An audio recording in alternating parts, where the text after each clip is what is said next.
Soekarno melalui tulisan-tulisan yang antara lain bisa dibaca melalui kumpulan artikel di bawah bendera revolusi, mengajak bahwa kita mulai dengan berpikir, mulai dengan gagasan-gagasan, mulai dengan konsep yang jelas, baru kita bisa berbuat jelas.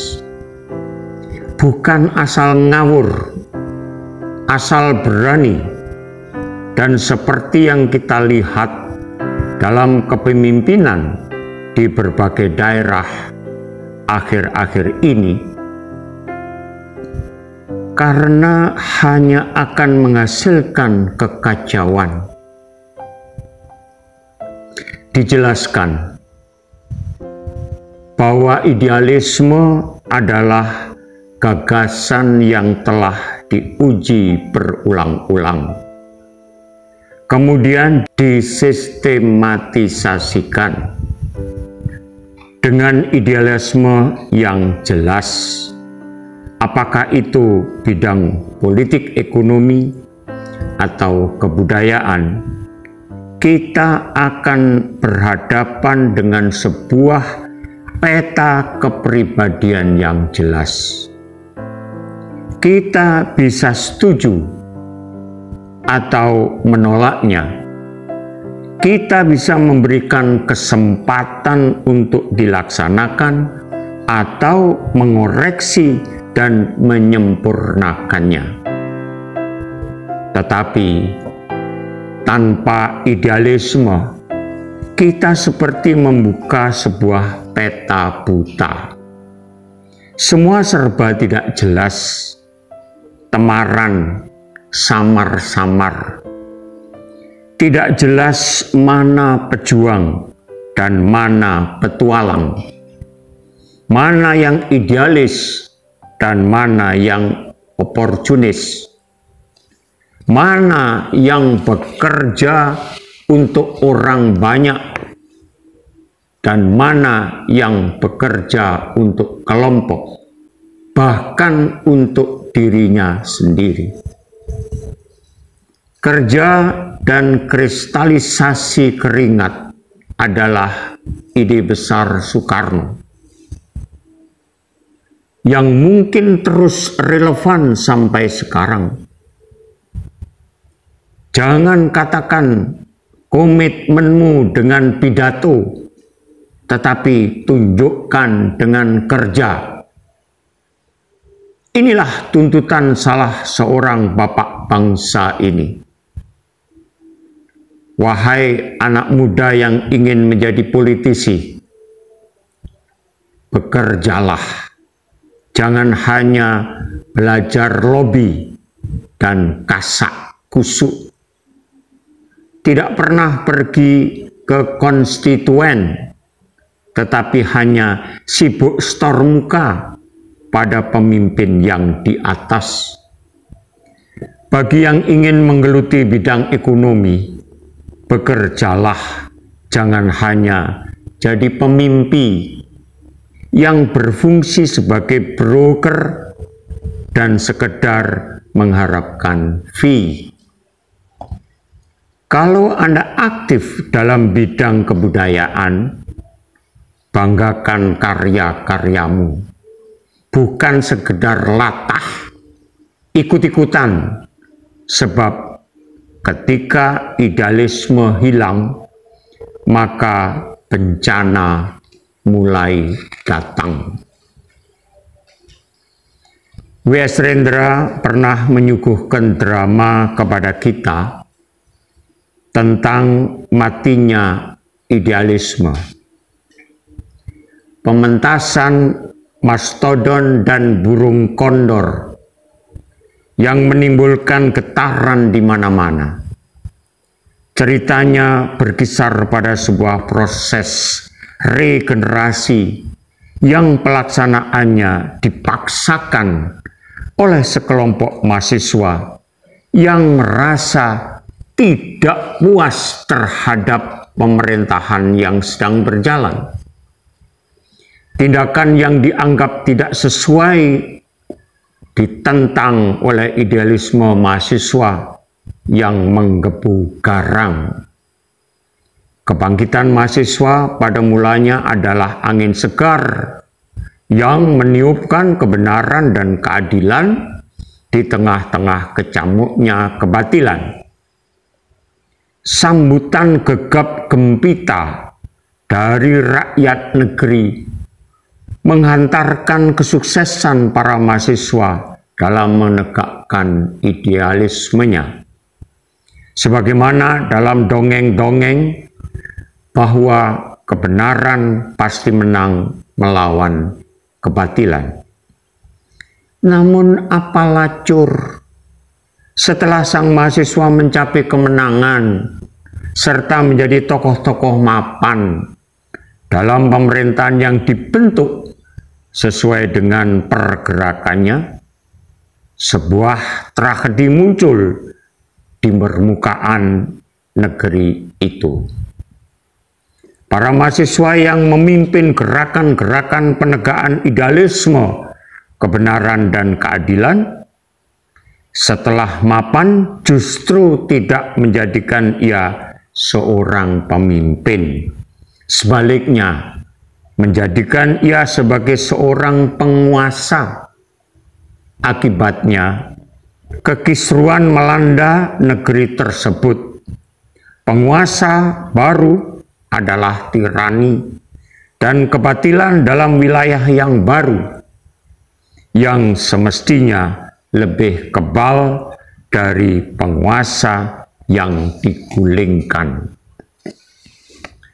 Pada saat ruwet tersebut, muncullah sang idealisme sejati, Pendeta Yose Karusta.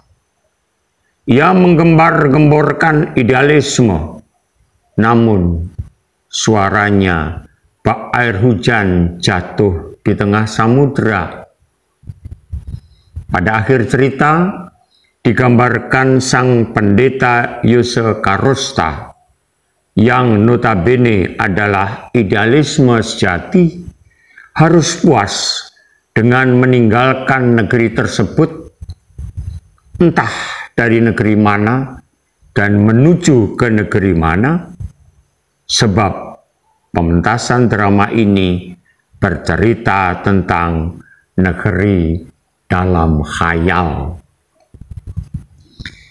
Kita seringkali melihat atau menemui pemuda atau mahasiswa yang memiliki semangat yang tinggi untuk berjuang demi kebenaran, keadilan, dan kejujuran. Untuk merealisasikan apa yang diperjuangkan itu, mereka berani melakukan berbagai bentuk kegiatan dengan risiko yang tidak ringan. Pemuda atau mahasiswa seperti ini disebut setelah memiliki idealisme yang tinggi. Namun, pertanyaan penting yang perlu diajukan adalah, apakah idealisme tinggi seperti itu selalu bertahan pada diri seseorang? Jawabnya, seharusnya demikian. Idealisme tidak boleh hilang dari diri seseorang hingga kapanpun. Tanpa idealisme, maka seorang akan kehilangan segala-galanya. Mereka disebut sebagai orang yang pragmatis. Apa yang dilakukan hanya untuk kepentingan hari ini dan untuk dirinya sendiri.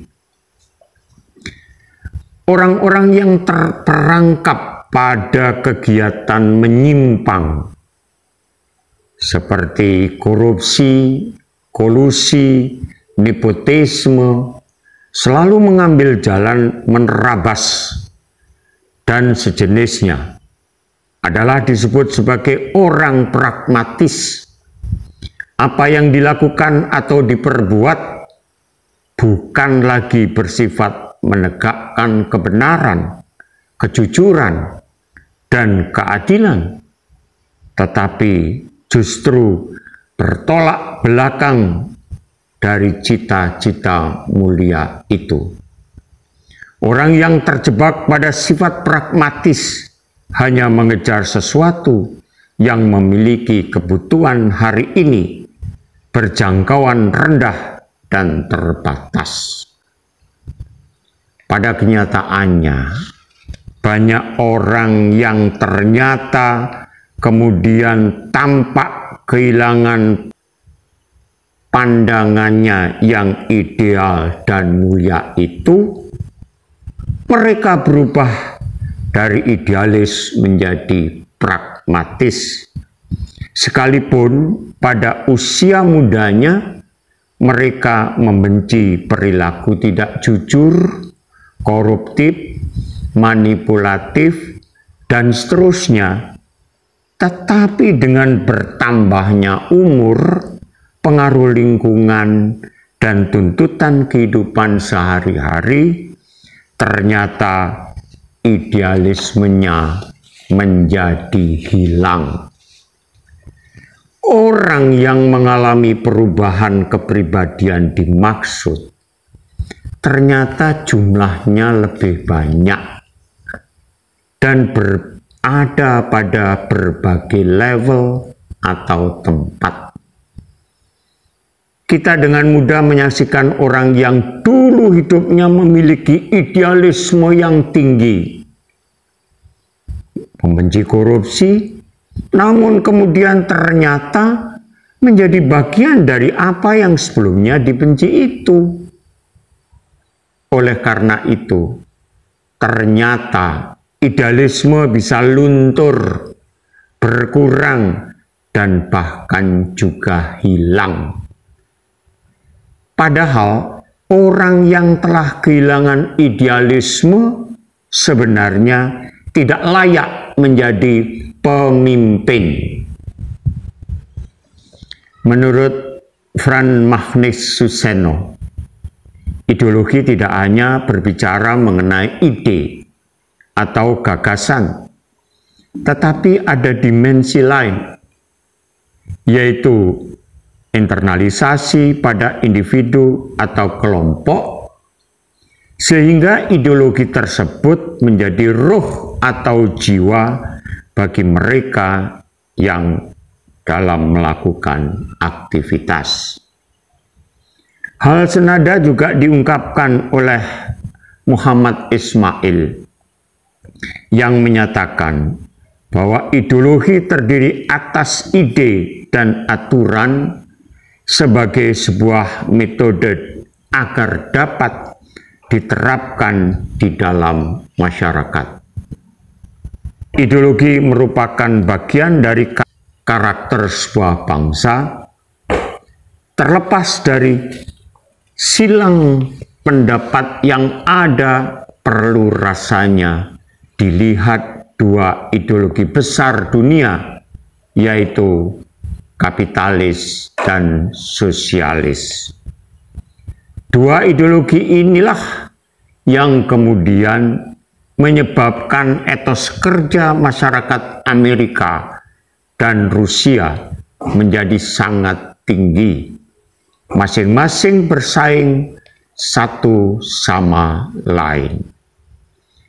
Tetapi jika dilihat pada negeri tercinta ini, maka ideologi hanya menjadi sebuah lambang atau simbol.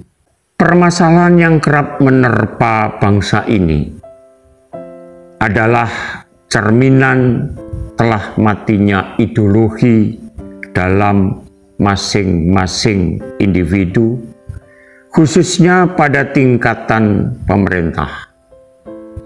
Jika dilihat awal terbentuknya NKRI, maka para pendiri bangsa ini memiliki karakter yang kuat di dalam diri mereka masing-masing. tokoh-tokoh seperti Soekarno, Hatta, Syahrir, bahkan Tan Malaka adalah orang-orang yang telah berhasil menjadikan ideologi sebagai bagian dari diri mereka yang tak terpisahkan.